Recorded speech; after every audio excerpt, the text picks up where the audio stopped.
राधे राधे दोस्तों। आज हम आपको सुनाएंगे एक बहुत ही अच्छी कहानी। अगर आप हमारे चैनल पर नए हैं तो प्लीज़ हमारे चैनल को लाइक करें, सब्सक्राइब करें और शेयर करें। मास्टर किशनलाल अपने आंगन में बैठे हुए थे, तभी उनका नौकर दीनू आया और मास्टर जी उसे देखकर कहने लगे, अरे दीनू, आज तुम किसे अपने साथ लेकर आए हो? तो मास्टर जी का नौकर दीनू बोला, मालिक, हैजे में मेरी पत्नी चल बसी। यह अकेली जान कैसे रहता गांव में? कोई रिश्तेदार भी ऐसा भरोसे का नहीं है जिसके पास मैं इसे छोड़ देता। मेरा एक छोटा भाई है, लेकिन घर में उसकी पत्नी की चलती है। और मेरा बेटा पढ़ने का बहुत शौक है इसे, और होशियार भी है। मैंने सोचा कि मालिक आपकी छत्र छाया में रहेगा तो और होशियार हो जाएगा। पढ़ने में इसका बहुत मन लगता है। तब मास्टर किशनलाल बोले, इधर आओ, क्या नाम है तुम्हारा? तो 16 साल के बच्चे ने कहा, जी मालिक, मेरा नाम श्रीधर है। तो मास्टर किशनलाल बोले, दीनू, अगर तुम्हारा बेटा पढ़ना चाहता है तो मुझसे जो बन पड़ेगा मैं जरूर करूँगा इसके लिए। तो मालिक दीनू कहने लगा, मालिक, आपकी बड़ी कृपा होगी, आपका घर खुशियों से भरा रहे, आप सदा ऐसे ही मुस्कुराते रहें। तभी मास्टर जी की मुस्कान को जैसे नजर लग गई। उनकी दूसरी पत्नी सिया दुलारी की बहुत ही ककर्ष आवाज सुनाई पड़ी, पता नहीं एक काम भी ठीक से नहीं कर सकती, कुछ काम काज ठीक से नहीं सीखेगी तो ससुराल वाले कहेंगे कि हाँ, कुछ नहीं सिखाया माँ ने, सौतेली माँ जो ठहरी। सिया दुलारी जिस पर चिल्ला रही थी वो थी मास्टर जी की बेटी। किशनलाल जी की पहली पत्नी सुमित्रा से पैदा हुई थी। अब उनकी 20 साल की बेटी उम्र हो गई थी 20 साल, और उनकी बेटी का नाम था प्रतिमा। देखने में बहुत ही खूबसूरत, नीली आंखें, सुएं जैसी नाक, गुलाब की तरह होठ, लंबे घने सुनहरे बाल, काम काज में भी निपुण, कढ़ाई बुनाई भी कर लेती है, खाना भी बहुत अच्छा बनाती है, घर के सारे काम करती है, पढ़ाई में भी होशियार थी।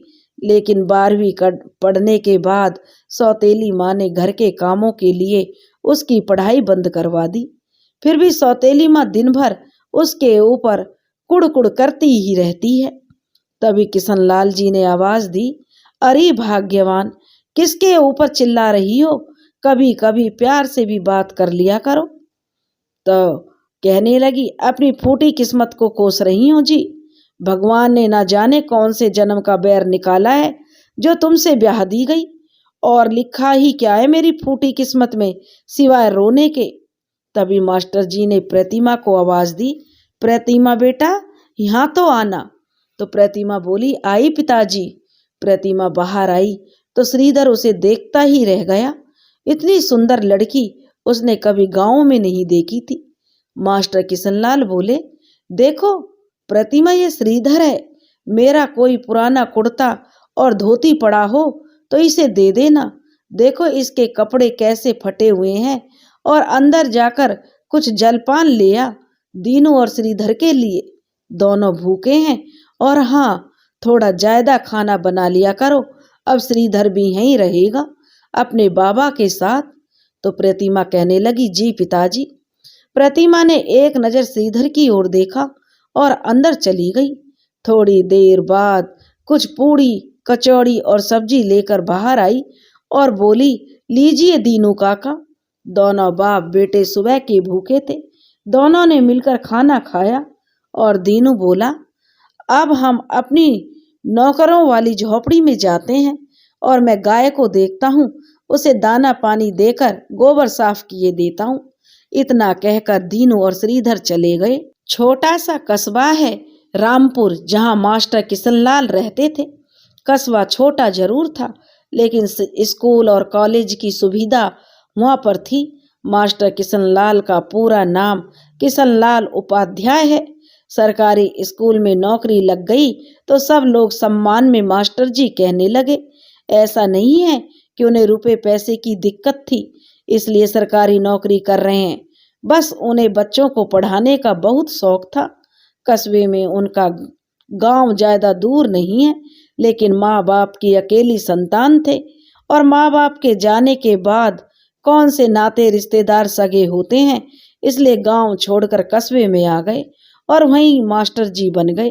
गांव की जमीन बटिया पर दे दी तो गेहूं गल्ला गांव से आ जाता है, यहाँ कस्बे से नहीं लेना पड़ता, साल भर का गुजारा चल जाता है। गांव भी कभी कभी तीज त्योहार पर जाते हैं, साफ सफाई और दिया बाती करके चले आते हैं। बहुत ही हंसमुख और मिलनसार के साथ साथ दयालु भी हैं मास्टर जी। गरीब बच्चे जिन्हें पढ़ने का शौक होता है उनको मुफ्त में पढ़ा देते हैं और दान पुण्य भी करते हैं। पहली पत्नी सुमित्रा से उनकी बेटी प्रतिमा है और दूसरी पत्नी से सिया दुलारी से एक बेटा है जिसका नाम आलोक है। कुल मिलाकर ऐसे ही जीवन चल रहा था। गांव की कुछ जमीन बेचकर उन्होंने यहाँ रामपुर में कस्बे से थोड़ी दूर एकांत में जमीन लेकर घर बना लिया था। घर बहुत ही खुला और हवादार बनाया था, जैसा वो चाहते थे। दरवाजे के ऊपर जाती हुई हरी हरी बेल, घर के पीछे एक आम का पेड़ जो गर्मियों में आमों से लदा रहता है, घर के बाड़े में नीम का पेड़ जिस पर सावन में झूला डलता है और तीज में सारी औरतें और लड़कियां शगुन करने यहीं आती हैं, और बगल में फुलवारी लगा रखी है। थोड़ी जगह में मौसमी सब्जियां उगा लेते हैं।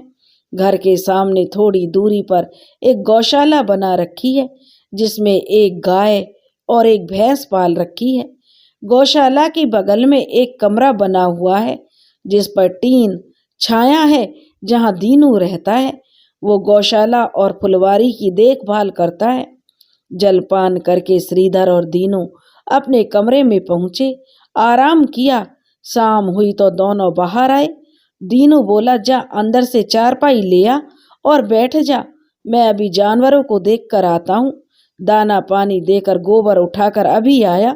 लेकिन श्रीधर बोला, बाबा तुम बैठो, मुझे बताओ क्या करना है, मैं कर देता हूँ। तो दीनू बोला, नहीं बेटा तू बैठ, मैं करता हूँ। श्रीधर बोला, बाबा अब मैं बड़ा हो गया हूँ, आपका हाथ बटाने के लायक हो गया हूँ, मुझे बताओ क्या करना है। दीनू बोला, तो तू ही कर ले, और श्रीधर गौशाला में चला गया। शाम को कुछ पकौड़ियाँ और चाय लेकर प्रतिमा आई और बोली, काका लो चाय पी लो, और आपका बेटा कहाँ है, उसे भी बुला लो। दीनू बोला, वो जानवरों को दाना पानी दे रहा है, कहता है कि अब मैं बड़ा हो गया हूँ। प्रतिमा श्रीधर को चाय देने आई तो श्रीधर बोला, अरे तुम अंदर यहाँ गोबर के बीच क्यों आई हो, मुझे आवाज दे देती तो मैं ही आ जाता। प्रतिमा कुछ नहीं बोली और चाय देकर वापस आ गई। श्रीधर गौशाला से बाहर आया। दीनू बोला, हाथ धोकर पकौड़ियाँ खा ले। श्री ने जो हाथ धोए और पकौड़ियाँ खाने लगा और बोला, बाबा पकौड़ियाँ तो बहुत अच्छी बनी हैं। तो दीनू कहने लगा, बेटा प्रतिमा बिटिया ने बनाई हैं, साक्षात अन्नपूर्णा का वास करता है उसके हाथों में, सुबह खाना भी तो उसी के हाथ का खाया था तूने। बेचारी बिन माँ की बच्ची है, सौतेली माँ घर का सारा काम करवाती है, ऊपर से उस पर चिल्लाती भी है। बहुत अच्छी बच्ची है, भगवान करे बहुत अच्छा वर मिले। जैसा नाम है बिल्कुल वैसी ही है प्रतिमा, जैसी हमेशा खुश रहे अपने ससुराल में। दीनू उसे आशीर्वाद देने लगा। थोड़ी देर में प्रतिमा अपने पिताजी के पुराने धोती कुर्ता ले आई और बोली, इधर आओ, क्या नाम है तुम्हारा। तो श्रीधर बोला, जी मेरा नाम श्रीधर है। तो प्रतिमा कहने लगी, लो पहन लेना, अगर छोटा बड़ा हो तो बता देना, मरम्मत कर दूंगी इनकी। तो अंधेरा हुआ है, प्रतिमा खाना बना कर ले आई थी। बोली, काका ये लो खाना और संकोच मत करना, खाना कम पड़े तो बता देना। दीनू बोला, ठीक है बिटिया, जीती रहो। और थोड़ी देर में रात हो गई। किशनलाल जी रात का खाना खाकर बाड़े में टहल रहे थे।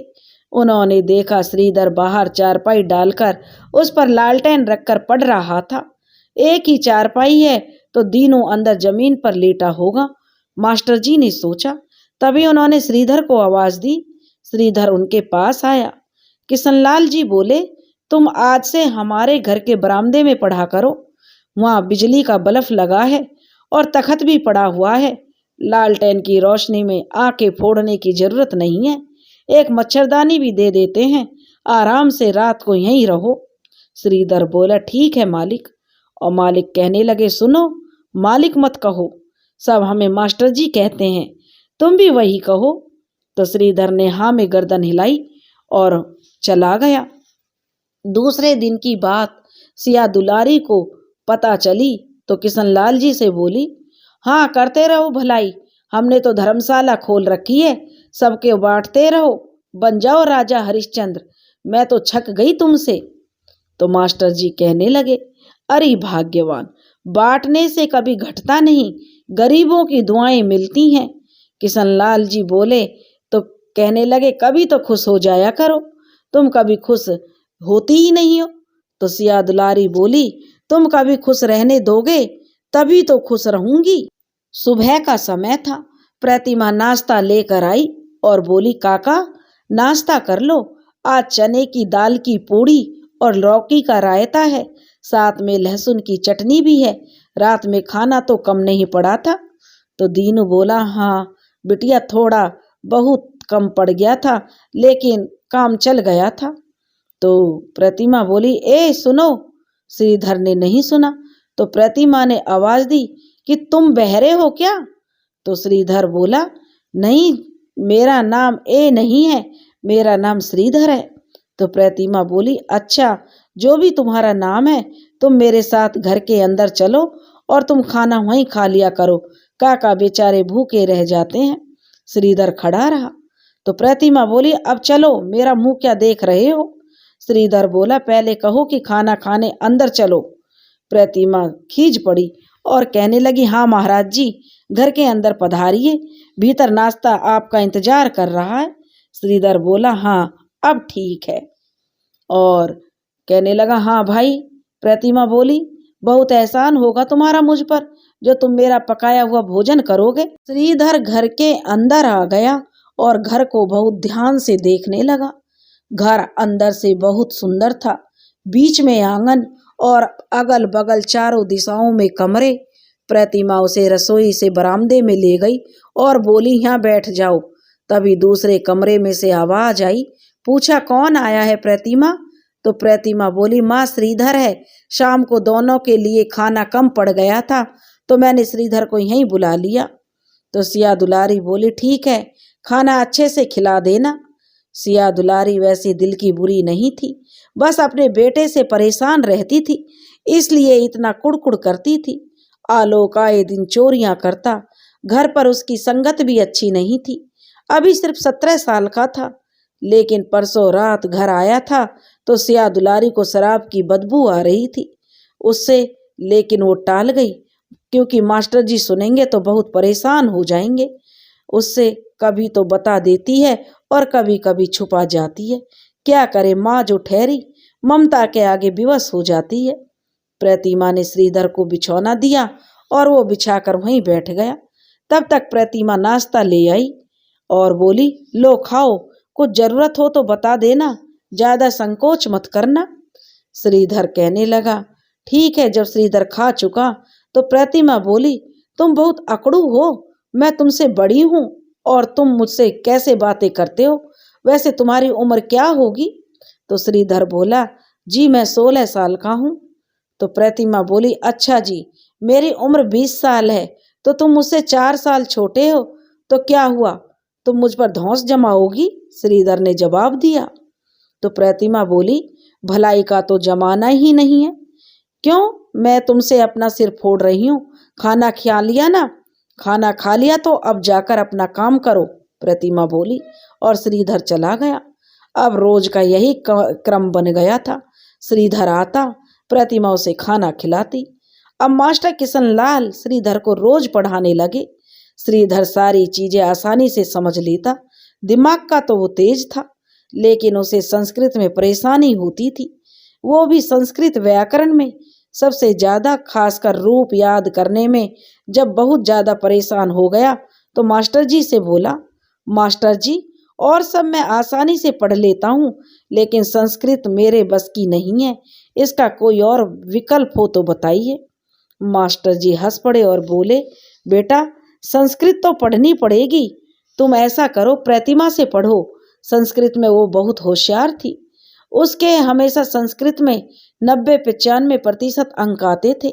मास्टर जी ने प्रतिमा को आवाज दी, प्रतिमा बेटा जरा बाहर तो आना। प्रतिमा बाहर आकर बोली, जी पिताजी। तो मास्टर जी कहने लगे, प्रतिमा ऐसा करो, तुम श्रीधर को अब से संस्कृत पढ़ा दिया करो। प्रतिमा बोली, इसे? पिताजी बहुत ही सिरफिरा है ये, मैं नहीं पढ़ा सकती इसे। मास्टर जी हंसे और बोले, पढ़ा दे बेटी, किसी का भला हो जाएगा। मास्टर जी के समझाने पर प्रतिमा मान गई और पढ़ाने के लिए तैयार हो गई। अब श्रीधर प्रतिमा से प्रतिदिन पढ़ने आने लगा। इस बार संस्कृत में उसके अच्छे अंक आए थे। फिर एक दिन श्रीधर प्रतिमा से बोला, अब हम अच्छे मित्र बन गए हैं। तो प्रतिमा बोली, नहीं, मैं तुमसे बड़ी हूँ तो हमारे बीच मित्रता नहीं हो सकती। मित्रता तो हम उम्र लोगों के बीच होती है। तब श्रीधर जी बोले, तो क्या हुआ, राधा भी तो कान्हा से बड़ी थी, लेकिन उनकी मित्रता तो लोग आज भी पूजते हैं, उनकी भक्ति करते हैं। आज भी लोग राधा कृष्ण जपते हैं। मित्रता का रिश्ता बहुत ही पवित्र होता है, जो कि सिर्फ त्याग की बोली बोलता है। अगर मित्रता करके मैं तुमसे कुछ पाना चाहूं तो कैसी मित्रता? अगर भगवान कृष्ण चाहते तो वो राधा से विवाह कर लेते, लेकिन उन्होंने मित्रता के रिश्ते को कलंकित नहीं होने दिया, हमेशा पवित्र रखा, जिसे आज भी संसार पूजता है। कृष्ण की इतनी रानियों को वो स्थान नहीं मिला जो स्थान राधा को मिला, क्योंकि वो मित्रता थी जिसमें राधा ने कृष्ण को संसार की भलाई के लिए त्याग दिया और उनके कर्तव्यों का निर्वाह किया करने के लिए कहा। तो मित्रता कभी छोटी या बड़ी नहीं होती, वो तो सिर्फ पवित्र और त्यागमयी होती है। अब बोलो मित्र, क्या कहती हो? इस पर प्रतिमा मुस्कुरा दी। इसी तरह दिन गुजर रहे थे। फिर एक दिन बहुत अच्छे घर का रिश्ता प्रतिमा के लिए आया। मास्टर किशनलाल जी के पुराने मित्र थे सीताराम पांडे। वो एक बार मास्टर जी के घर आए थे। दोनों मित्र सालों बाद मिले थे।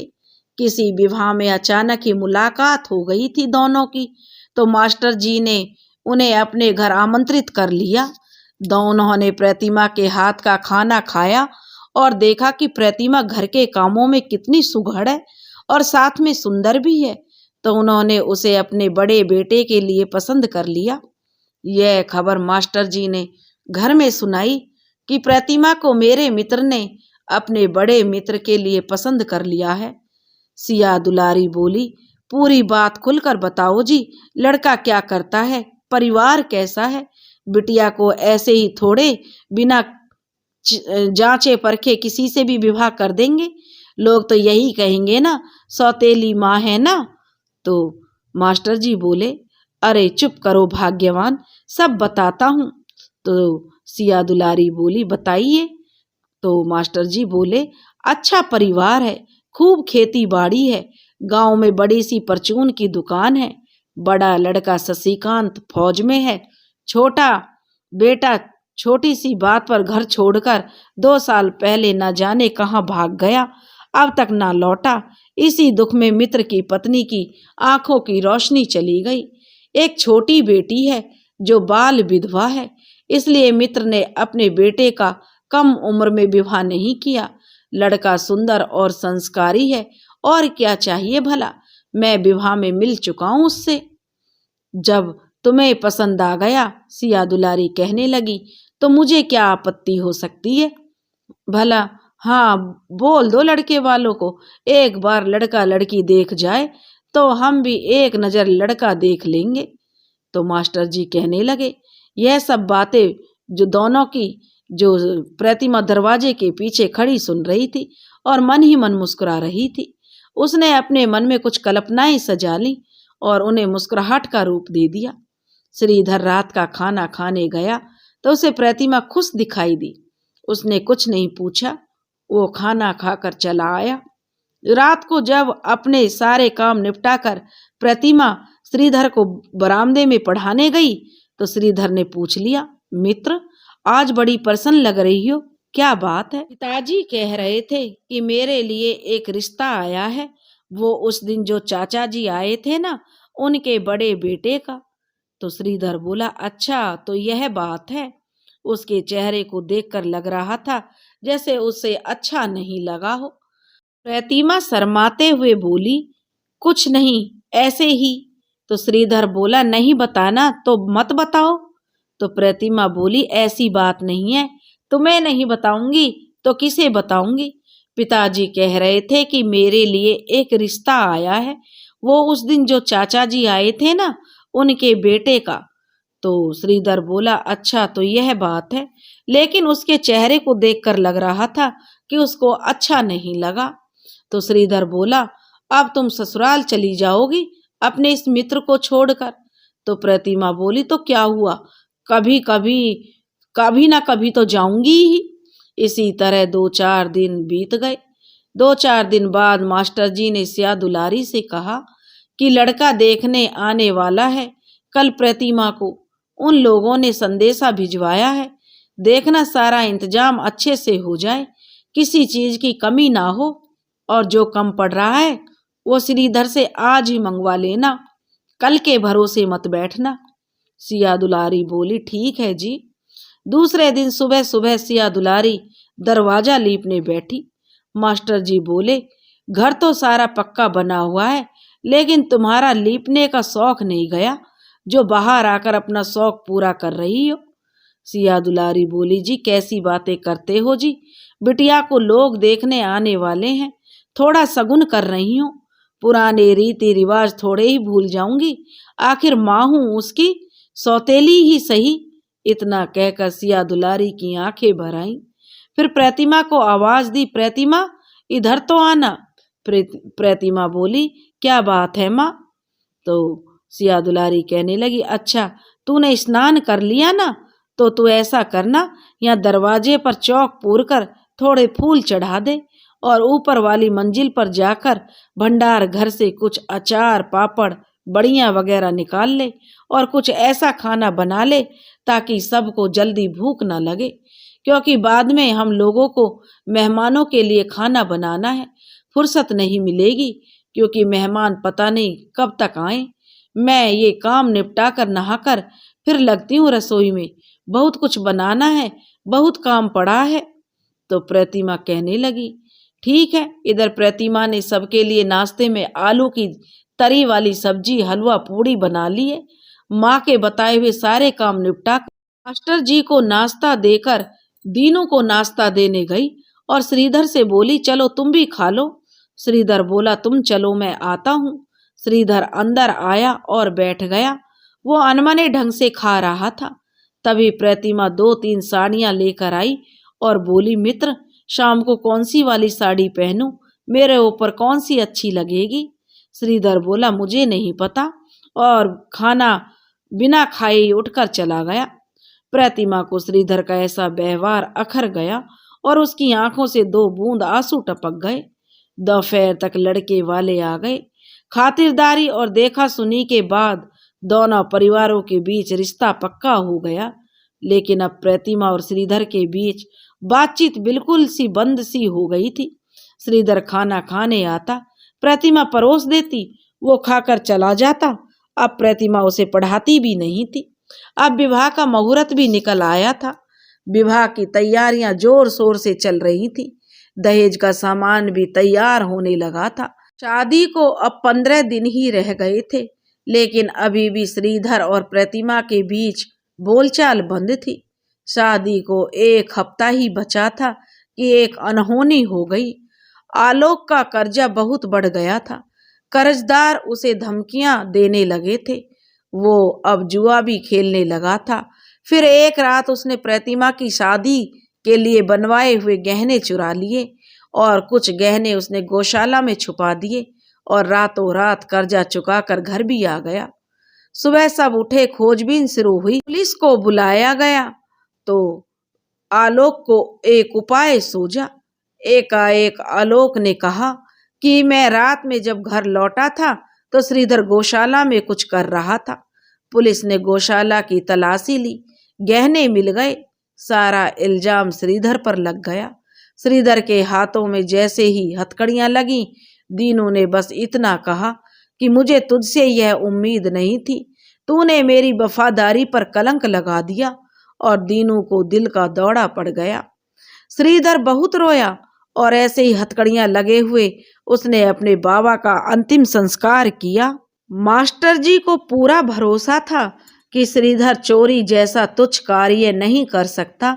उन्हें अपने बेटे आलोक पर शक हो रहा था और सिया दुलारी भी समझ तो रही थी, लेकिन खुलकर नहीं बोल पा रही थी। शायद उसकी ममता आड़े आ रही थी। मास्टर जी ने पुलिस से कहा कि बारीकी से फिर से सारी खोजबीन करवाई जाए। सारी जांच के बाद पता चला कि आलोक ही दोषी है। उसी ने गहने चुराए थे। कुछ गहनों को उसने कर्जा चुका दिया था और कुछ आगे के खर्चे के लिए बचाकर गौशाला में छिपा दिए थे। सोचा था बाद में जरूरत पड़ने पर निकाल लूंगा। आलोक दोषी साबित हुआ। पुलिस चौकी से खबर आई और वहीं बाहर से ही पुलिस ने आलोक को पकड़ लिया। मास्टर किशनलाल आलोक के इस रवैये से बहुत ही दुखी हुए। बहुत ही गहरा आघात लगा उन्हें। आलोक ने खुद को बचाने के लिए एक निर्दोष को दोषी साबित कर दिया था। मास्टर जी फौरन पुलिस चौकी गए और आलोक के सामने आते ही आलोक बोला, पिताजी आप ये अच्छा नहीं कर रहे। अपने बेटे से ज्यादा आपको एक नौकर के बेटे को ज्यादा महत्व दे रहे हैं। लेकिन मास्टर जी ने आलोक की एक बात नहीं सुनी। उन्होंने कहा कि तुझ जैसे कपूत ने मेरी नाक कटवा दी है समाज में। बहन का विवाह होने वाला है और तू उसके गहने चुरा लाया। शर्म नहीं आई तुझे ऐसा करते हुए? नालायक, तूने खानदान का नाम मिट्टी में मिला दिया। वो पुलिस चौकी से श्रीधर को छुड़ा लाए। श्रीधर घर आकर मास्टर जी के सामने उनके पैरों पर सिर रखकर बहुत रोया। मास्टर जी मैं दोषी नहीं था, मैंने कोई चोरी नहीं की, मैं ऐसा सपने में भी नहीं सोच सकता। आप मेरे पिता के समान हैं। आपने मुझे आसरा दिया, रहने की जगह दी, खाना कपड़े दिए। इतना बड़ा विश्वासघात मैं आपके साथ कैसे कर सकता हूँ? मेरे बाबा भी मुझे दोषी समझकर इस दुनिया से चले गए। उनकी आत्मा को कितना कष्ट हुआ होगा मेरी वजह से। मैं अपने आप को कभी क्षमा नहीं कर पाऊंगा। श्रीधर जो रोए जा रहा था। तब मास्टर जी कहने लगे, नहीं श्रीधर बेटा उठो, तुम्हें मैं दोषी नहीं मानता और ना ही पहले माना था। इसलिए तो मैं तुम्हें छुड़ा कर लाया हूँ और आलोक को उसके किए की सजा मिलनी चाहिए। पुलिस ने उसे दोषी साबित कर दिया है। उन्होंने कहा कि अभी इसकी उम्र 17 साल है, 18 होने तक वह बाल सुधार गृह में रखेंगे। लेकिन श्रीधर कहने लगा, मेरी अंतरात्मा मुझे कचोट रही है, मेरा मन बहुत अशांत है, मेरे जीवन में कलंक लग चुका है और यह कलंक मुझे जीने नहीं दे रहा है। यह कलंक मुझे मिटाना ही होगा। श्रीधर ने कहा तो मास्टर जी बोले, श्रीधर बेटा नासमझी वाली बातें मत करो, जाकर स्नान करके भोजन करो और थोड़ी देर सोकर आराम करो, तभी तुम्हारा अशांत मन शांत होगा। कल तुम्हें दीनू की अस्थियों का विसर्जन करने भी तो जाना है। श्रीधर स्नान करके आया। प्रतिमा ने उसे भोजन दिया। श्रीधर ने थोड़ा सा ही भोजन किया और अपने गौशाला वाले बगल की कोठरी में चला गया। रात को उसने भोजन नहीं किया। सुबह होते ही मास्टर जी के पास जाकर बोला, मास्टर जी मैं पिताजी की अस्थियां हरिद्वार में विसर्जित करना चाहता हूँ। अगर आपकी आज्ञा हो तो शायद उनकी आत्मा को शांति मिल सके। मास्टर जी बोले, हाँ जरूर, क्यों नहीं बेटा, तुम्हें अगर ऐसा ठीक लग रहा है तो वही उचित है। श्रीधर तैयार होकर आ गया। वो मास्टर जी और सिया दुलारी के पैर छूकर बोला, अच्छा अब मैं चलता हूँ, बुरा भला माफ करना। सिया दुलारी बोली, बेटा मैं बहुत शर्मिंदा हूँ।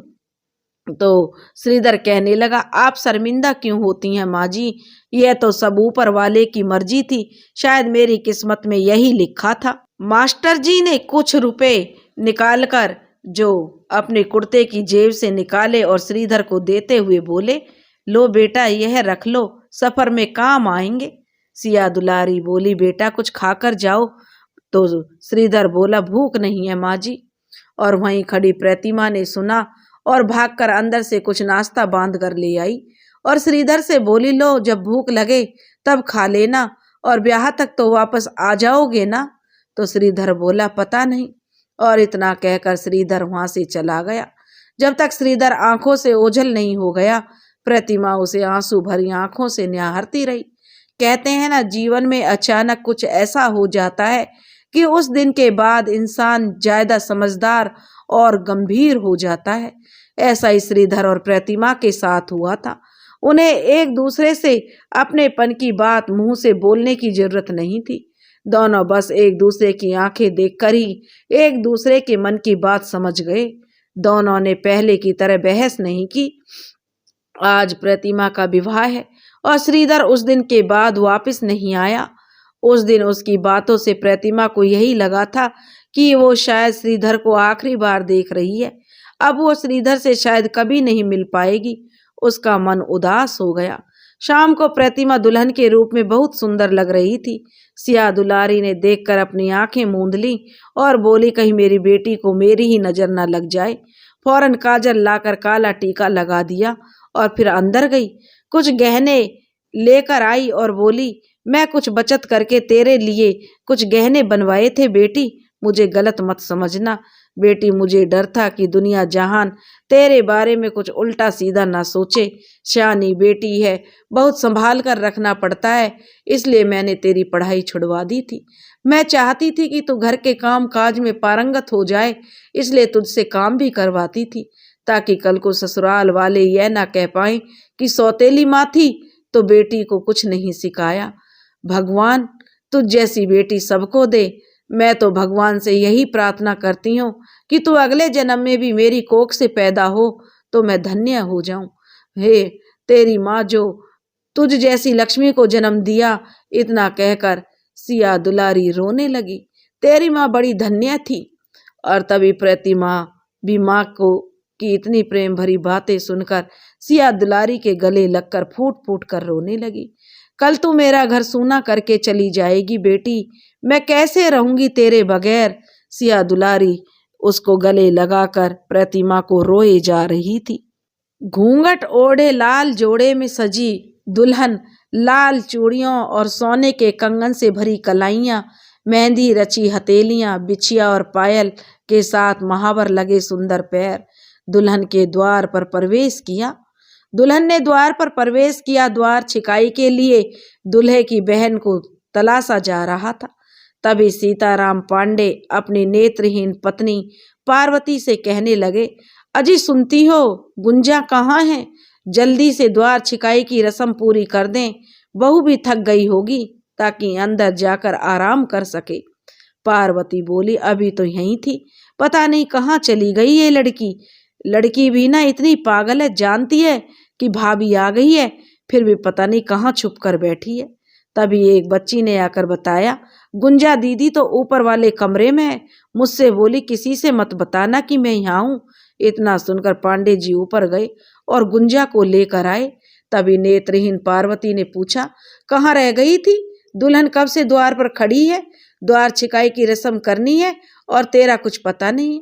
तभी गुंजा बोली, मुझे कल बुआ जी ने कहा था कि तू बाल विधवा है, नई दुल्हन के सामने मत जाना, ऐसा ना हो कि कुछ अपशगुन हो जाए, इसलिए मैं नहीं आ रही थी माँ। तभी शशिकांत को गुस्सा आया और पास खड़ी बुआ जी से बोला, बुआ, गुंजा से ऐसा कहते हुए आपको जरा भी संकोच नहीं हुआ? आप अपने घर की हैं, कम से कम आपसे तो ऐसी उम्मीद नहीं थी। वो आपकी बेटी जैसी है, बाहर वाले चाहे जो कहते रहें, लेकिन घर के लोग भी। बुआ बोली, मैंने ऐसा क्या गलत कहा? सीताराम पांडे बोले, बहुत हो गया जीजी, अब शांत हो रहिए। चलो पार्वती, सारे नेकचार जल्दी से करवाओ, बहू कब से दरवाजे पर खड़ी है। पार्वती बोली, जी अभी करवाती हूँ। पहले सब महिलाओं ने बहुत सा निहारण किया, फिर गुंजा ने द्वार छिकाई की रस्म की। शशिकांत ने अपनी बहन गुंजा को एक सोने की अंगूठी दी। तभी बहू बनी प्रतिमा ने अपने गले से सोने की जंजीर उतारकर गुंजा को पहना दी और गले से लगा लिया। पार्वती बोली, चल गुंजा, अपनी भाभी को उसके कमरे तक पहुंचा दे। तो गुंजा बोली, हाँ हाँ क्यों नहीं, आइए भाभी। और गुंजा प्रतिमा को अपने साथ कमरे में ले गई और बोली, यहाँ कोई नहीं है, आप अपना घूंघट ऊपर कर सकती हैं। प्रतिमा ने अपना घूंघट जैसे ही ऊपर किया, गुंजा बोली, आप सच में बहुत सुंदर हैं भाभी। प्रतिमा बोली, अच्छा जी, तुम भी तो कम नहीं हो, तुम्हारे रूप में मुझे एक छोटी बहन मिल गई है।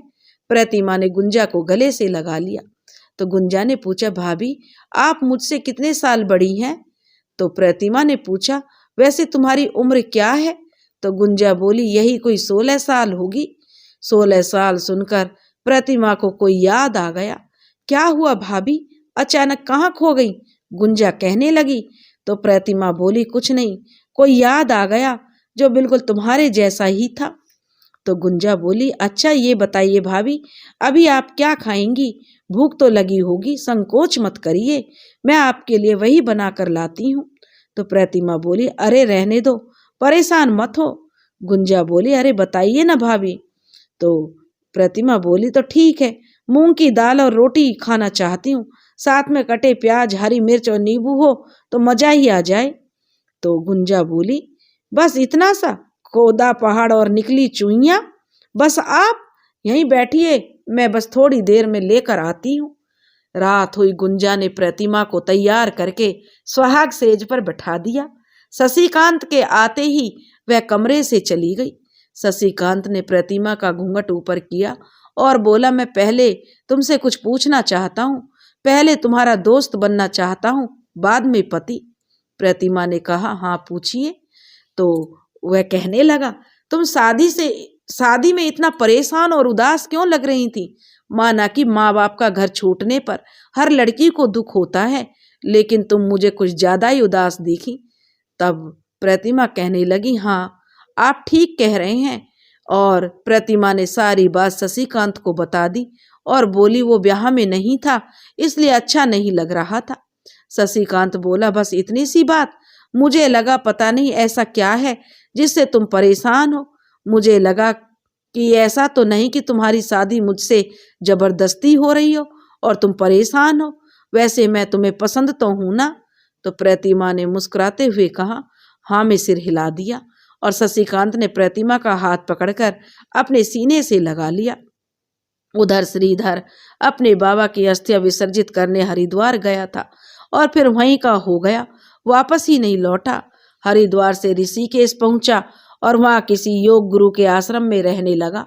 उसका रूप ही विचित्र हो गया था, बड़े बड़े बाल, लंबी दाढ़ी, गेरुए वस्त्र। कभी तप करने ऊपर पहाड़ों पर चला जाता बाबा बैरागियों के साथ, फिर कभी आश्रम में आ जाता। उसके अशांत मन को शांति नहीं मिल पा रही थी। वो जिन चीजों से भाग रहा था वही उसके सपनों में आकर उसे डराती थी। ऐसे ही उसने 2 साल बिता दिए और 18 की उम्र में वह 25 साल का युवक लगने लगा था। अब तो वह कभी कभी अघोरियों के पास जाकर गांजा भी पीने लगा था। तभी एक दिन उसकी मुलाकात उसी के हम उम्र लड़के निरंजन से हुई। उसकी स्थिति बहुत ही दयनीय थी। उसने अपनी यह हालत अफीम और गांजे के चक्कर में की थी। वो अपने घर से सालों पहले भाग गया था और यहाँ अघोरियों के बीच फंस गया था, फिर कभी भी अपने घर वापस नहीं लौट पाया। एक बार उसने कोशिश भी की थी वहां से जाने की, लेकिन वापस आ गया। उसे नशे की लत लग गई थी और नशे के बिना वो बेचैन हो उठता था। उसके बाद वो कभी नहीं लौट पाया। निरंजन की ऐसी दशा देखकर श्रीधर को थोड़ी अकल आई। वो अब निरंजन को अपने साथ ले जाना चाहता था ताकि वो सही सलामत अपने घर पहुंच सके। श्रीधर ने अपने आप को बहुत संभाला और गांजे से दूर रहने की कोशिश करने लगा। उसने निरंजन को अपना बहुत अच्छा मित्र मान लिया और उसका ख्याल रखने लगा। वो उसे हर पल समझाता कि वो अपने घर लौट जाए। सालों से उसके परिवार वाले, उसके घर वाले उसके लिए परेशान हो रहे होंगे, लेकिन निरंजन समझता ही नहीं था, हमेशा नशे में धुत रहता था। इसी तरह समय बीत रहा था। उधर एक दिन घर की सफाई करते हुए प्रतिमा को एक पुरानी तस्वीर मिली। उसने तुरंत गुंजा से पूछा, इस तस्वीर में माँ बाबूजी हैं, तुम हो और बड़े भैया, लेकिन साथ में ये कौन है? तो गुंजा बोली, भाभी ये छोटे भैया निरंजन है। सालों पहले किसी बात पर बाबूजी ने डांट दिया था तो घर छोड़कर चले गए, तब से वापस नहीं आए। तब प्रतिमा बोली, हाँ याद आया, जब रिश्ते की बात आई थी तब पिताजी ने बताया था कि छोटा भाई घर छोड़कर कहीं चला गया है। अच्छा तो यह बात है, तब से निरंजन का कुछ भी पता नहीं चला और ना ही कोई इश्तेहार दिया। गुंजा बोली, बहुत ढूंढा, बहुत इश्तेहार दिए भाभी, लेकिन कहीं कुछ पता नहीं चला। इस तरह 2 साल और बीत गए। एक दिन निरंजन ने श्रीधर से कहा कि मित्र, मैंने तो तुम्हें अपने बारे में सब बता दिया है कि कैसे मैं अपने घर से छोटी सी बात पर भाग आया, मेरे घर में कौन कौन है, लेकिन तुमने अपने बारे में मुझे कुछ नहीं बताया। मेरे जीवन में ऐसा कुछ नहीं है जो छुपाने लायक हो, मैं तो एक खुली किताब हूँ। श्रीधर ने कहा, मैं तुमसे क्या छुपाऊंगा, मेरे पास छुपाने लायक कुछ नहीं है। परिवार के नाम पर कोई नहीं है। एक बाबा थे, वो भी मुझे भाग्य को छोड़कर चले गए। एक बहुत ही अच्छा परिवार मिला था, एक अच्छी मित्र मिल गई थी। कुछ हालातों ने मुझे सबसे दूर कर दिया। श्रीधर ने अपने दोस्त को बताया तो वह कहने लगा, मित्र पहेलियां मत बुझाओ, जरा खुलकर बताओ क्या हुआ था तुम्हारे साथ, तुमने सब कुछ छोड़कर साधु का भेष धारण कर लिया। तो श्रीधर निरंजन को बताना शुरू किया कि वो कैसे मास्टर किशनलाल जी के घर गया। उसे मास्टर जी ने अपने बेटे की तरह रखा। उनकी बेटी प्रतिमा से कैसे उसकी नोकझोंक होती थी। जब लड़के वाले उसे देखने आए तो वो उस दिन घर ही नहीं लौटा, विद्यालय में ही रहा ताकि उन लोगों का सामना करना ही ना पड़े।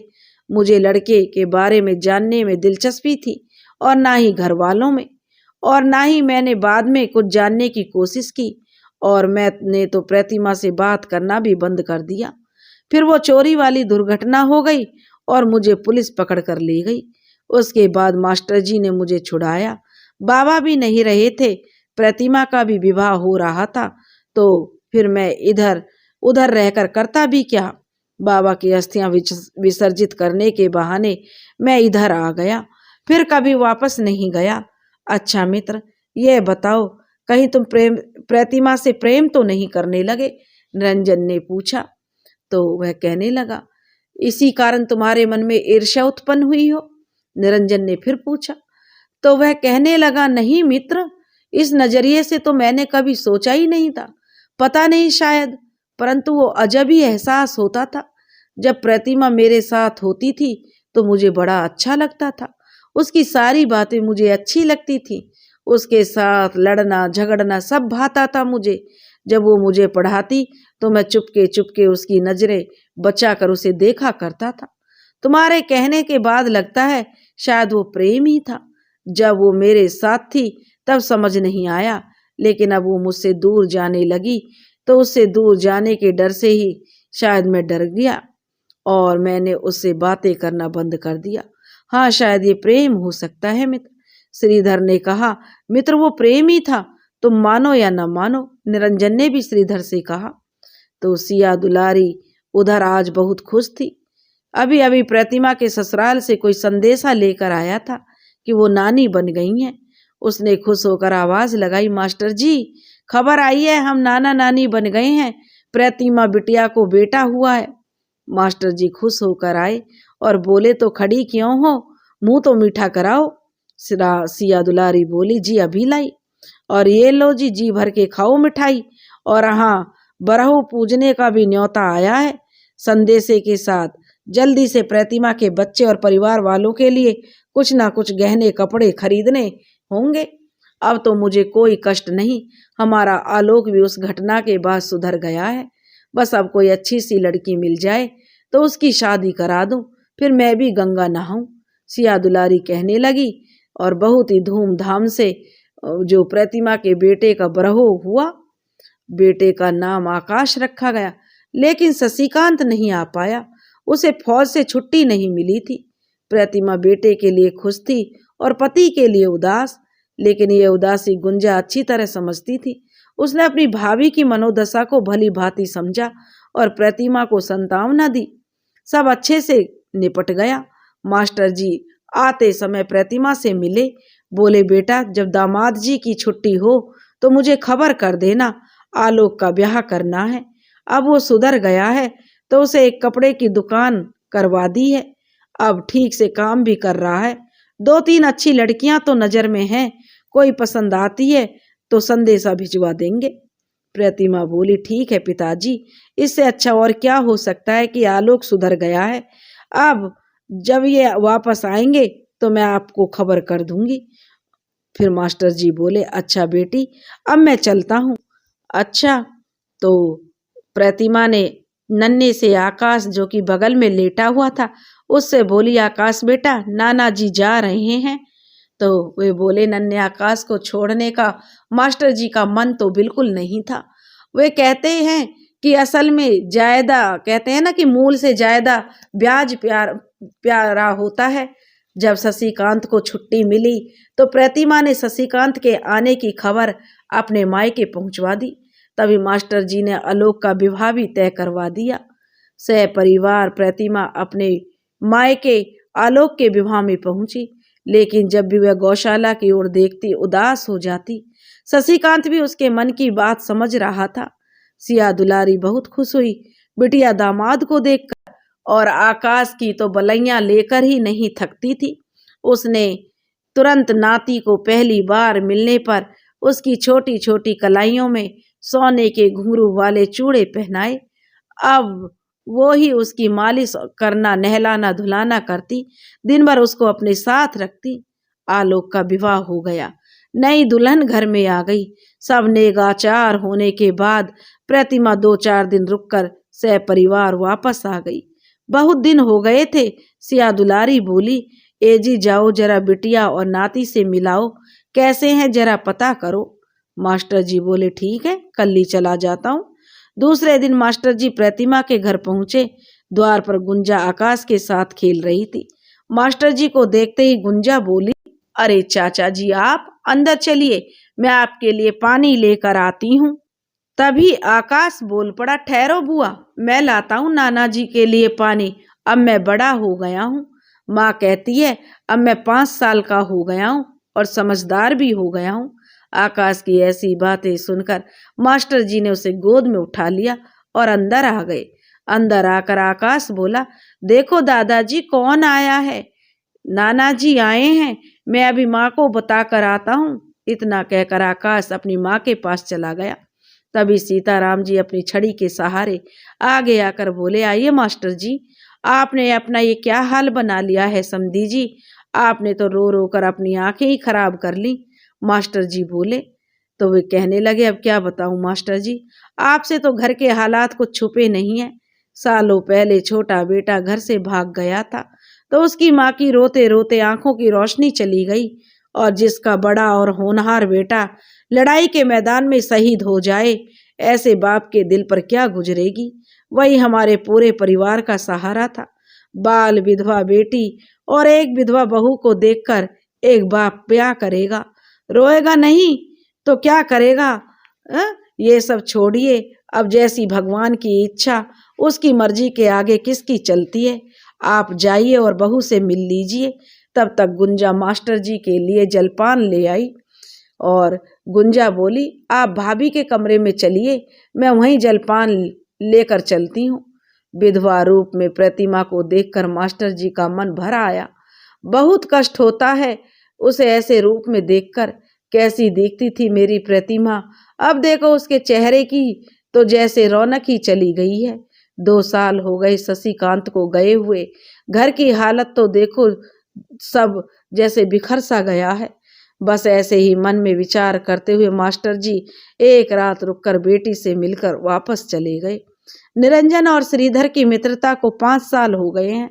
निरंजन श्रीधर से केवल 1 या 2 साल ही बड़ा होगा। निरंजन बड़े भाई समझकर उसका ख्याल रखता है, लेकिन रंजन अपनी नशे की लत से बाहर नहीं निकल पाया, इस कारण उसे तपेदिक हो गया। निरंजन को संभालने के लिए श्रीधर ने नशा करना बिल्कुल छोड़ दिया। फिर एक दिन रंजन को खून की उल्टियां हुई और 1 सप्ताह तक उसकी हालत गंभीर रही। फिर उसने अपने मित्र श्रीधर से कहा मित्र श्रीधर, निरंजन ने पुकारा। तो निरंजन बोला, हाँ बोलो मित्र। तो वह कहने लगा, मित्र लगता है मेरा अंतिम समय आ गया है। श्रीधर बोला, ऐसा मत कहो मित्र। निरंजन बोला, मुझे एक वचन दो मित्र। श्रीधर बोला, हाँ कहो। तो निरंजन बोला, अगर मुझे मृत्यु आ जाए तो यह सोचना तुम मेरे घर वालों तक पहुंचा देना। और निरंजन ने अपने घर का पूरा पता ठिकाना श्रीधर को बता दिया। उसे खून की उल्टी हुई और एक हिचकी आई और उसके प्राण निकल गए। इधर श्रीधर बहुत दुखी हुआ। निरंजन का अंतिम संस्कार करके चल पड़ा उसके घर उसकी मृत्यु की सूचना देने के लिए। उधर अब आलोक भी दुकान और घर को ठीक से संभाल रहा था। कभी कभी गांव भी चला जाता खेती बाड़ी देखने। मास्टर जी को यह देखकर बहुत संतोष होता। चलो अब बेटा अपनी जिम्मेदारी समझने लगा है। इन 5 सालों में वो 2 बच्चों का पिता भी बन गया था। अब मास्टर जी का घर गृहस्थी में मन भी नहीं लगता था। प्रतिमा की वजह से उनका मन अब अशांत रहने लगा। वो प्रतिमा को अपने पास भी बुला नहीं सकते थे क्योंकि प्रतिमा की उस घर को बहुत ज्यादा जरूरत थी। एक दिन मास्टर जी सिया दुलारी से बोले, अब यहाँ मन नहीं लगता। भाग्यवान मन बहुत ही अशांत रहने लगा है। प्रतिमा के बारे में सोच सोचकर तो मन ऐसे घबराता है कि मन की शांति के लिए कहीं चला जाऊं। उससे मिले बिना भी चैन नहीं मिलता और मिलने के बाद जो मनोदशा होती है वह तो मैं बता नहीं सकता। जब से उसके घर से आया हूं कहीं भी मन नहीं लग रहा है। उसका उदास चेहरा, बुझी बुझी सी आंखें, बिना सिंदूर और बिंदी के माथा देखकर ऐसा लगता है क्या करूं जिससे मेरी बेटी के सारे दुख दूर हो जाएं। सही कहते हो जी, सिया दुलारी बोली। मुझ में भी हिम्मत नहीं रह गई है उसे सांत्वना देने की। बहुत बड़ा दर्द लेकर जी रही है हमारी प्रतिमा। मास्टर जी कहने लगे, हाँ भाग्यवान, इसलिए सोचा कि कुछ दिन के लिए प्रयाग हो आऊं। मन लग गया तो वहीं रह जाऊंगा। अब यहाँ की सारी जिम्मेदारी आलोक ने संभाल ली है। अब मैं भी अपने बूढ़े शरीर और दिमाग को आराम देना चाहता हूँ। वहीं गंगा मैया में डुबकी लगाकर ही मन को शांति मिलेगी। सिया दुलारी बोली, तुम अकेले ही क्यों जाओगे जी? मैं भी तुम्हारे साथ चलूंगी। जहां तुम रहोगे वहीं मैं भी रहूंगी। मास्टर जी और सिया दुलारी निकल पड़े प्रयाग की ओर। वहां एक मंदिर के पास किराए का कमरा लेकर रहने लगे।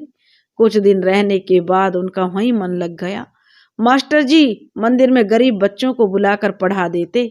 सिया दुलारी भी मंदिर के भोज भंडार में हाथ बटा देती। अब मास्टर जी का ध्यान मंदिर और बच्चों को पढ़ाने में लगा रहता तो चिंताएं कम घेरती। मास्टर जी ने सोचा कि प्रतिमा को यहाँ बुला लेता हूँ। कुछ दिन यहाँ रहेगी तो दुख भरे माहौल से दूर रहने से शायद उसके मन को शांति मिले।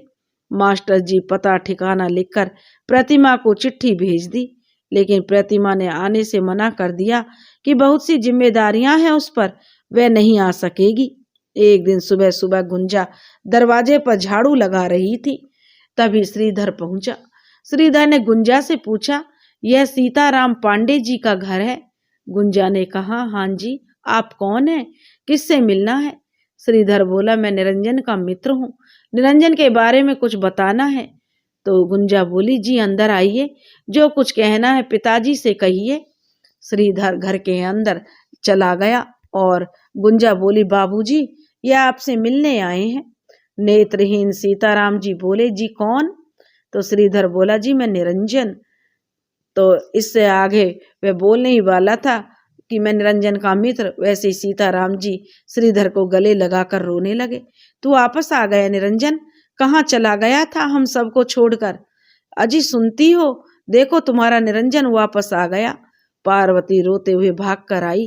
अंधे माँ बाप को रोता हुआ देखकर श्रीधर उलझन में पड़ गया। सालों से बिछड़े हुए माँ बाप को अपने बुढ़ापे का सहारा जो मिल गया था, अब वो उसे बस गले से लगाकर जी भरकर रोना चाहते थे। और माँ बाप के आंसू देखकर श्रीधर को कुछ कहने की हिम्मत ही नहीं हुई।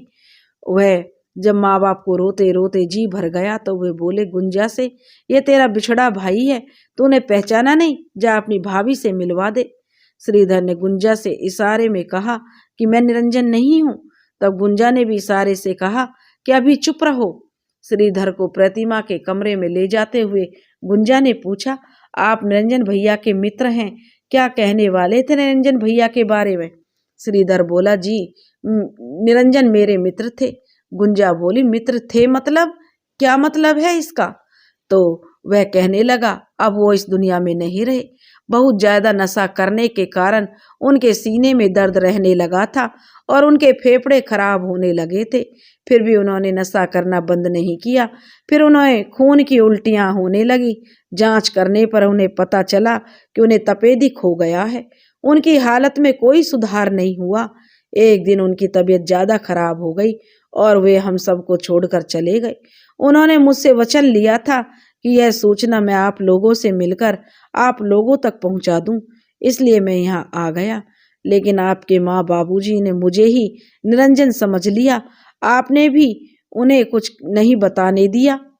तो वह कहने लगी, हे भगवान, इतना बड़ा कष्ट लिखा था मेरे माँ बाप के भाग्य में। गुंजा की आंखों में आंसू भर आए।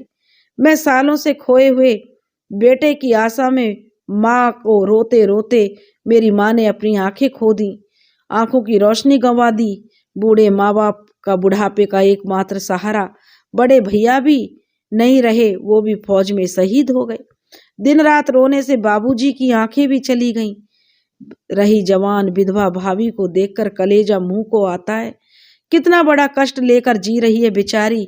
बिना श्रृंगार के सूना चेहरा देखकर दिल पर क्या गुजरती है ये मैं ही जानती हूँ। और गुंजा फूट फूट कर रोने लगी। श्रीधर उसे चुप कराने की कोशिश कर रहा था। बड़ी मुश्किल से गुंजा ने अपने आंसू रोके ताकि माँ बाबूजी को यह पता न चल जाए कि निरंजन भैया अब नहीं रहे। वो श्रीधर से को लेकर प्रतिमा के कमरे में गई। श्रीधर ने बोली, आप यहीं बाहर बैठिए, मैं भाभी को बताती हूँ कि आप आए हैं। श्रीधर बोला, जी ठीक है। गुंजा कमरे में जाकर प्रतिमा से सारी बात बताई कि कोई निरंजन भैया के मित्र आए हैं और उन्हें बाबूजी ने निरंजन भैया समझ लिया है और वो कह रहे हैं कि निरंजन भैया अब नहीं रहे। ऐसे कैसे? प्रतिमा बोली, किसी अनजान पर तुम भरोसा कर लिया और अंदर भी बुला लिया। तो गुंजा बोली, भाभी माफ करो भाभी, लेकिन आप खुद ही उससे बात करके सब कुछ पूछ लेती तो अच्छा होता। प्रतिमा बोली, हाँ ठीक है, कहाँ है वो? तो गुंजा कहने लगी, बाहर खड़े हैं, बुलाऊं? तो प्रतिमा बोली, हाँ बुलाओ, मैं बात करती हूँ। और गुंजा ने आवाज दी, सुनिए, अंदर आ जाइए। जैसे ही श्रीधर प्रतिमा के सामने आया, दोनों एक दूसरे को देखकर आश्चर्यचकित हो गए। श्रीधर ने जैसे ही प्रतिमा को देखा और प्रतिमा ने श्रीधर को, पर दोनों ने एक दूसरे को देखकर कोई प्रतिक्रिया नहीं दी। बस एक दूसरे की आंखों में देखकर एक दूसरे का दर्द समझ लिया। दोनों जी भरकर रोना चाहते थे, एक दूसरे से अपने अपने मन की बातें कहकर मन हल्का करना चाहते थे, लेकिन दोनों में से किसी ने भी ऐसा नहीं किया, क्योंकि समाज के कुछ बंधन और नियम होते हैं जो भी किसी भी सामाजिक प्राणी को ये करने की अनुमति नहीं देते। या ये कहें कि समाज में रहने के लिए इंसान खुद ही एक दायरा बना लेता है और वो उससे बाहर नहीं निकलना चाहता। यही दायरा शायद दोनों ने अपने बीच बना लिया था। प्रतिमा बोली, गुंजा मैं इन्हें जानती हूँ, ये मेरे पिताजी के छात्र रह चुके हैं। तब ठीक है भाभी, गुंजा बोली, लेकिन जो इन्होंने निरंजन भैया के बारे में कहा है कि भैया अब नहीं रहे और यह बात माँ बाबूजी को पता चली तो उनका क्या हाल होगा। मैंने जब से सुना है तो मेरा तो मन तब से दुखी ही है, बहुत दुखी हो रहा है। और माँ बाबूजी, इतना कहकर गुंजा रोने लगी। प्रतिमा ने गुंजा को तुरंत गले से लगाकर सांत्वना दी और बोली, पता नहीं भगवान हमारी कौन सी परीक्षा ले रहा है, कौन से बुरे कर्म किए हैं हमने जो ऐसी सजाएं दे रहा है। वो भी फूट फूट कर रोने लगी। दोनों की ऐसी हालत देखकर श्रीधर का मन भी बहुत दुखी हो आया। तभी बिस्तर पर सोए हुए आकाश ने आंखें खोली और ये सब देखकर पूछा, क्या हुआ माँ, आप और बुआ क्यों रो रहे हैं और ये कौन है? गुंजा बोली, कुछ नहीं आकाश बेटे, ऐसे ही, और ये हमारे मेहमान हैं। आकाश बहुत खुश हुआ और भागते हुए दादाजी के पास पहुंचा, जो कि दुकान में ही बैठे हुए थे, जो कि घर के बाहर वाले कमरे में है। दादाजी, आकाश बोला, हमारे घर मेहमान आए हैं। सीताराम जी बोले, अरे वो तेरे चाचा हैं, तूने उनके पैर नहीं छुए? आकाश बोला, नहीं। तो आकाश भागकर श्रीधर के पास गया और उसके पैर छूकर बोला, दादाजी तो कह रहे हैं कि आप मेरे चाचा हैं। तभी प्रतिमा बोली, हाँ बेटा, ये तुम्हारे चाचा जी हैं? अच्छा, अभी दादी जी के पास जाओ और चाचा जी को स्नान करके भोजन कर लें, फिर तुम उनके साथ खेलना, गुंजा बोली। तो आकाश चला गया। बोला ठीक है बुआ। तभी प्रतिमा बोली, ये तो बड़ी समस्या पैदा हो गई। ऐसे कब तक माँ बाबूजी को धोखे में रखेंगे कि ये निरंजन भैया नहीं है, और अगर सच्चाई बता दी तो दोनों जीते जी मर जाएंगे। गुंजा बोली, लेकिन भाभी कब तक छुपाएंगे? दोनों की बातें सुनकर श्रीधर बोला, ये मुझसे नहीं हो पाएगा। बूढ़े माँ बाप को मैं कैसे धोखे में रख सकता हूँ? अपनी अंतरात्मा को बहुत मुश्किल से समझा पाया हूँ। मेरे बाबा को जो मेरी वजह से कष्ट हुआ था, उनकी याद में मैं बड़ी मुश्किल से अपने जीवन से धुंधला कर पाया हूँ, लेकिन अभी उसके चिन्ह मेरे हृदय पर अंकित हैं। फिर दोबारा किसी बूढ़े और नेत्रहीन माँ बाप का हृदय मेरी वजह से दुखा तो मुझसे सहन नहीं हो पाएगा। प्रतिमा बोली, अगर तुम्हारे पास इससे बेहतर कोई और विकल्प हो तो बताओ। तुम्हारी वजह से अगर बूढ़े माँ बाप को थोड़ी देर के लिए झूठी खुशी मिलती है तो इसमें क्या बुराई है? वर्षों से अपने बेटे की राह देख रहे हैं बेचारे, उनकी खुशी उनसे मत छीनो। पहले छोटा बेटा चला गया घर छोड़कर, ये तो झूठी आस थी, आस पर ही जी रहे थे कि एक ना एक दिन उनका बेटा लौट कर आएगा, लेकिन जब उनकी मृत्यु का समाचार सुनेंगे तो पूरी तरह से टूट जाएंगे। और बड़ा बेटा जब से शहीद हुआ है तब से हंसना बोलना ही भूल गए हैं। प्रतिमा की बात सुनकर श्रीधर बहुत असमंजस में पड़ गया। बूढ़े माँ बाप को धोखा भी नहीं देना चाहता था और सच्चाई भी नहीं बता सकता था। फिर उसने निर्णय लिया कि वह कुछ दिन यहीं रुकेगा और किसी दिन मौका देखकर सब कुछ बता देगा। अब श्रीधर ने वहां रहकर सब कुछ संभाल लिया। वो बोलता, बाबूजी अब आप आराम कीजिए, मैं दुकान पर बैठकर सब कुछ संभालता हूँ।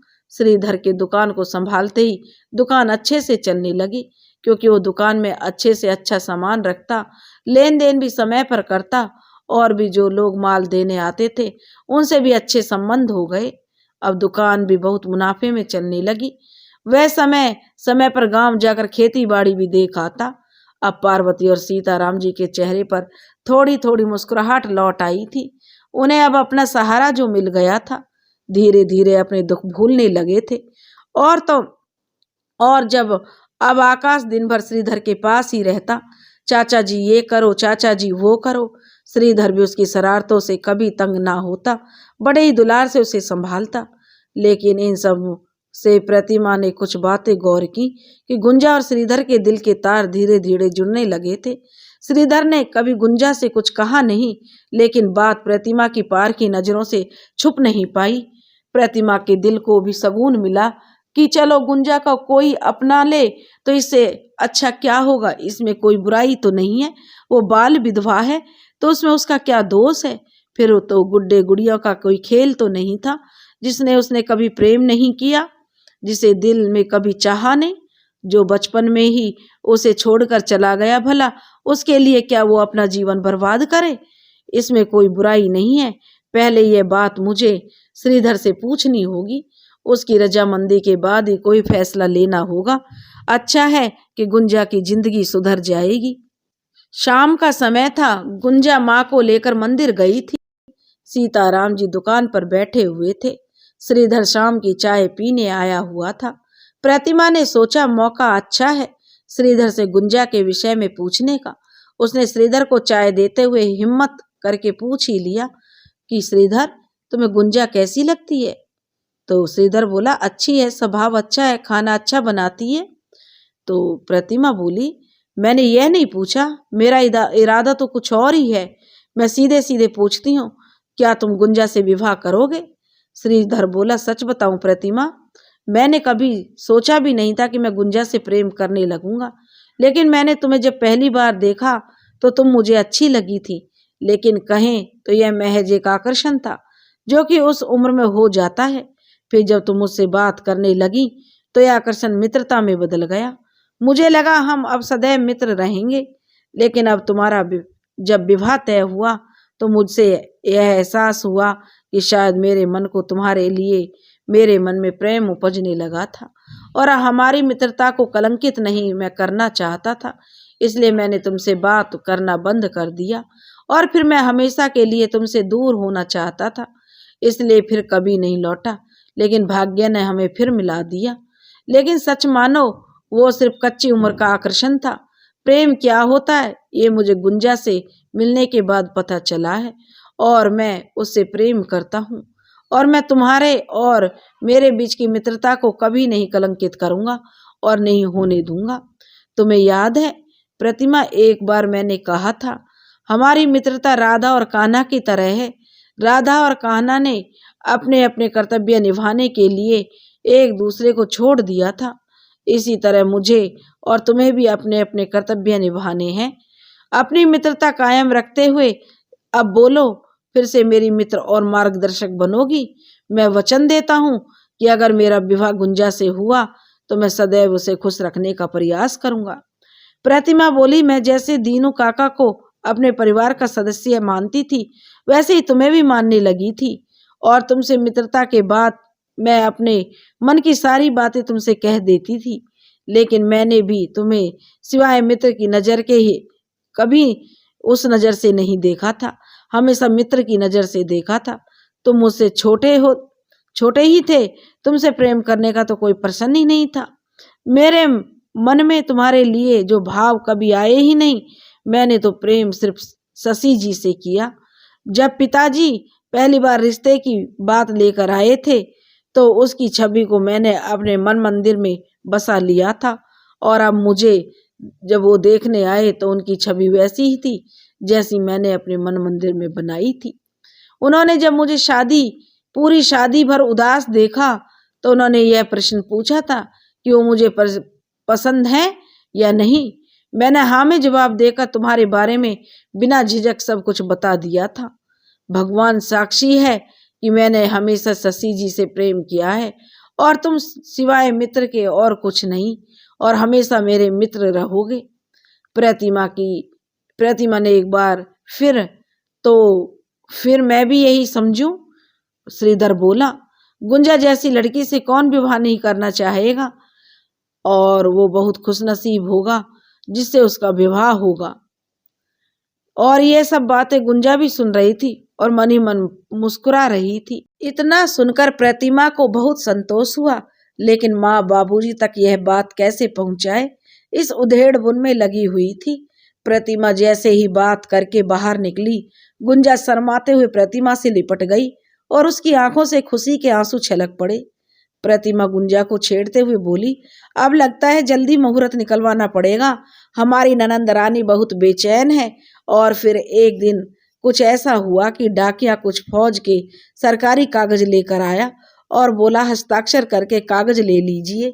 सीताराम जी ने आवाज लगाई, प्रतिमा आकर हस्ताक्षर कर दो, क्योंकि ये फौज के कागज हैं, वही ले तो अच्छा है। कागजात लेते ही प्रतिमा ने खोल कर देखे और पढ़कर वह भौचक्की रह गई। पहले तो भागकर भगवान जी के कमरे में जाकर माथा टेका और वहीं से सिंदूर लेकर अपने माथे पर लगाकर फूट फूट कर रोने लगी। सब असमंजस में पड़ गए कि ऐसा क्या हुआ जो प्रतिमा ऐसा व्यवहार कर रही है। वो कागजात श्रीधर ने अपने हाथ में लेकर पढ़े और उसके चेहरे पर खुशी के भाव आ गए। वो बोला, माँ बाबूजी, श्रीकांत भैया जिंदा हैं। किसी और कैदी का भी नाम श्रीकांत पांडे था जो कि शहीद हो गया था, लेकिन जब पिता के नाम मिलाए गए तो पता चला कि जो शहीद हुआ है वो हमारे शशिकांत भैया नहीं है। सीताराम जी बोले, तो हमारा शशिकांत अब घर कब आएगा? तभी श्रीधर बोला, बाबूजी, यही खबर तो फौज ने भेजी है कि 2 साल बाद पता चला कि 25 सैनिकों को दुश्मन सेना ने बंदी बना लिया था, जिसमें से एक हमारे शशि भैया भी हैं, और सेना कब तक उन्हें छुड़ा पाएगी पता नहीं। इसके लिए कागजी कार्रवाई चल रही है, लेकिन इतना पता चल गया है कि शशि भैया जीवित हैं। सब खुश भी हुए और निराश भी, लेकिन आशा तो बंध गई कि शशि हमारे बीच है और एक न एक दिन वह वापस आएगा। तभी प्रतिमा ने इच्छा जाहिर की, बाबूजी, मैं कल ही प्रयाग में बाबूजी के पास जाऊंगी और त्रिवेणी के संगम घाट पर जाकर डुबकी लगाऊंगी ताकि मेरा सुहाग सही सलामत वापस आ जाए। सीताराम जी बोले, बेटी, हमें कोई आपत्ति नहीं है, तुम खुशी खुशी जाओ और मास्टर जी को भी ये खबर दे दो ताकि उनके मन को थोड़ी शांति मिल जाए। और उन्होंने प्रतिमा से पूछा कि मैंने उन्हें निरंजन के आने की खबर देने को कहा था, वो तुमने उन्हें पहुंचा दी कि नहीं? इतना सुनकर प्रतिमा ने झूठ बोल दिया कि हाँ बाबूजी, लेकिन झूठ बोलना तो प्रतिमा को अच्छा नहीं लग रहा था। सीताराम जी ने गांव में सबको खबर कर दी थी कि हमारा शशि भी सही सलामत है। आज प्रतिमा ने शशि की पसंद की लाल साड़ी निकाली और सिंदूर में मांग भरी, गले में मंगलसूत्र पहना, कलाइयों में लाल चूड़ियां पहनी, पैरों में महावर लगाया और अपने पिताजी के पास जाने के लिए तैयार हो गई। गुंजा ने तुरंत प्रतिमा को काला टीका लगाया, बोले अब किसी की नजर ना लगे, भैया जहां भी हो सही सलामत वापस आ जाएं। प्रतिमा ने आकाश को वहीं छोड़ा और निकल पड़ी पिताजी से मिलने की खुशखबरी के साथ। लेकिन रास्ते भर सोचती जा रही थी, कैसे बताऊं पिताजी को कि श्रीधर ही निरंजन है। और रास्ता इसी उधेड़-बुन में पार हो गया। वो मास्टर जी के पास जैसे ही पहुंची, मास्टर जी पूरे श्रृंगार में प्रतिमा को देखकर आश्चर्यचकित हो गए। प्रतिमा उनके गले से लगकर फूट फूट कर रोने लगी और खुश होकर उसने सारी बात बता दी। मास्टर जी उस दिन बहुत खुश हुए, तुरंत मंदिर में गए और सिया दुलारी को भी सारी बातें बताई जो उस समय मंदिर में थी। और दोनों ने पहले मंदिर में प्रसाद चढ़ाया और वापस कमरे में बेटी के पास आ गए। माँ बेटी ने आपस में अपना दुख सुख बांटा। दूसरे दिन प्रतिमा ने इच्छा जाहिर की कि मैं भी त्रिवेणी के संगम घाट पर जो स्नान करना चाहती हूँ। और वो 2-3 दिन वहाँ रहकर वापस आ रही थी तो मास्टर जी बोले चल मैं छोड़ आता हूँ। प्रतिमा बहुत असमंजस में पड़ गई कि ना कहे या हाँ बोल, कुछ नहीं बोल पा रही थी। और उसने सोचा चलने दो पिताजी को साथ, एक ना एक दिन तो सच्चाई पता चलनी है। जितनी जल्दी सच्चाई सबके सामने आएगी उतनी जल्दी श्रीधर और गुंजा का विवाह हो जाएगा। और वो मास्टर जी को अपने साथ लेकर यही सोचकर कि अब जो होगा देखा जाएगा चल दी। प्रतिमा मास्टर जी के साथ घर लौटी और अंदर पहुंचते मास्टर जी ने सीताराम जी के साथ बैठे श्रीधर को देखा तो तुरंत पहचान लिया और बोले बेटा श्रीधर तुम? सीताराम जी बोले मास्टर जी आप गलत समझ रहे हैं, यह निरंजन है, हमारा खोया हुआ बेटा, बरसों के बाद लौट कर आया है, आपको कोई शंका हो रही है? मास्टर जी बोले समधी जी आपने कैसे मान लिया कि यह निरंजन है? तब वे सीताराम जी बोले मास्टर जी हमें अपने खून को पहचानने के लिए किसी प्रमाण की आवश्यकता नहीं है। माफ कीजिए समधी जी, लेकिन आपकी नेत्रहीनता का अगर कोई फायदा उठाया गया हो तो मुझे कोई शंका नहीं है। मैं अपनी आंखों से देख पा रहा हूँ कि यह निरंजन नहीं श्रीधर है। कुछ सालों पहले हमारे घर में इसके बाबा काम करते थे और यह हमारे घर में ही रहता था। मैंने इसे पढ़ाया और मुझे कोई धोखा नहीं हो सकता। मैं और मेरी पत्नी तो नेत्रहीन है। वे कहने लगे हम तो पहले से ही अंधे थे और पुत्र मोह में और भी अंधा बना दिया। श्रीधर तुम्हें लज्जा नहीं आई यह सब करते हुए? कहाँ है हमारा निरंजन? सीताराम जी गुस्से में बोले। वह कहने लगा मैं उस दिन आपसे मिलकर सारी सच्चाई बताना चाहता था, लेकिन मैं जैसे ही कहने वाला था कि मैं निरंजन का मित्र हूँ तो आपने मेरी पूरी बात नहीं सुनी। मैं निरंजन इतना ही बस कहकर सुनकर आपने तुरंत मुझे गले लगा लिया। गुंजा ने भी इशारा किया कि सच्चाई मत बताओ और मैं सच बताऊं तो आप लोगों को बहुत दुख होगा। यह देखकर मैं फिर बाद में कुछ नहीं बोल पाया। जब यह बात प्रतिमा जी को बताई तो उन्होंने भी यही कहा कि यह सब बात को जो छिपा कर रखो और निरंजन इस दुनिया में नहीं रहा, नहीं तो माँ और बाबूजी को गहरा आघात लगेगा। और मैंने अपने आप लोगों को कुछ नहीं कहा और आप लोग चाहते हैं कि मैं यहाँ से चला जाऊं तो मैं चला जाता हूँ। तभी प्रतिमा बोल पड़ी क्षमा कीजिए पिताजी और बाबूजी, आप दोनों ही घर के बड़े हैं। इस समय मुझे यही उचित लगा, उस समय तो मैंने यही निर्णय लिया। निरंजन अब हमारे बीच नहीं है, यह बहुत ही दुख की बात है। लेकिन अगर आपको श्रीधर जैसा दामाद मिल जाए तो आपकी बेटी को सच्चे हृदय से स्वीकारने को जो तैयार हो तो आपका क्या निर्णय होगा? दोनों बुजुर्ग इस बात को सुनकर बहुत खुश हुए। सीताराम जी बोले हमें कोई आपत्ति नहीं है, हमें तुम्हारी बात पर भरोसा है बहू। हमारी बेटी का घर बस रहा है, अब मुझे श्रीधर से कोई भी शिकायत नहीं है। उसने हमारी भलाई के लिए झूठ बोला था, फिर क्या था, घर में शहनाई बजी, श्रीधर और गुंजा का विवाह हो गया। दोनों का विवाह कराकर प्रतिमा घर की सारी जिम्मेदारी श्रीधर और गुंजा के हाथों में और आकाश को भी सौंप कर बोली, अब मैं जा रही हूँ अपने कर्तव्य का निर्वाह करने। वहीं त्रिवेणी संगम घाट पर अपने स्वामी का इंतजार करूंगी। तुम लोग भी अपना कर्तव्य निभाओ, अपनी गृहस्थी संभालो। समय समय पर आकाश को मुझसे मिलवाने ले आया करो। और प्रतिमा प्रयाग चली गई। प्रतिमा को प्रयाग में रहते हुए 5 साल हो चुके हैं और रोज वो त्रिवेणी संगम घाट पर जाती है। पता नहीं क्यों उसे वहां शांति मिलती है। गुंजा की हर हफ्ते चिट्ठी आती है, लेकिन शशिकांत की अभी तक कोई खबर नहीं आई। फिर एक दिन आकाश मिलने आया और बोला, माँ आंखें बंद करो। और एक सरकारी चिट्ठी प्रतिमा के हाथों में देता है, जिसमें लिखा है, शशिकांत सहित सभी सैनिकों को सरकार ने छुड़ा लिया और अगले हफ्ते शशिकांत घर आ जाएगा। लेकिन यह चिट्ठी तो 1 हफ्ते पुरानी है, तो शशि जी आजकल में आ गए होंगे। तभी पीछे से किसी ने प्रतिमा के कंधे पर हाथ रखा, लेकिन यह स्पर्श तो कुछ जाना पहचाना सा था।